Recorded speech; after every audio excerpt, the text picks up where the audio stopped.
Қуаныш, суфлер нормально қосыңдаршы, не болматсыңдар. Статистика бюросы әкімдіктердің мал жөніндегі деректерінен бас тартатын болды. Бұндай шешім шығаруға мына бір жағдай түрткі болған сияқты. 23 жылы Ауыл шаруашылығы министрлігі мен ұлттық статистика бюросы зерттеу жасап, тізімнен есепте бар, бірақ өмірде жоқ 2 миллион бас ірі қара, 3 миллион бас ұсақ мал, 3 миллион тонна сүт және 2 миллион тонна картопты тізімнен алып тастаған.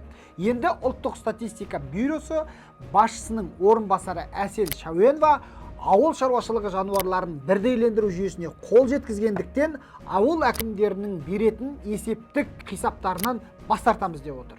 Міне, осындай жағдай. Өкініштісі, ауыл әкімдері қағаз бетіне 5 сиырды 10, 15 сиырды 20 көрсеткен болуы мүмкін ғой. Содан осындай мәселе жұмыс туындап отыр. Осылай істейміз деп отыр Әсел ханым. Достар, сіздер қалай ойлайсыздар? Бұл қаншалықты дұрыс? Әсел ханымның ойлап тапқаны тиімді, ұтымды бағдарлама ма, әлде бұл ауыл әкімдеріне деген сенімсіздік пе? Комментарийге жаза кетіңіздер. Студиядан Қара Торғай, Далкент, берекелі мал шаруашылығының бастауы.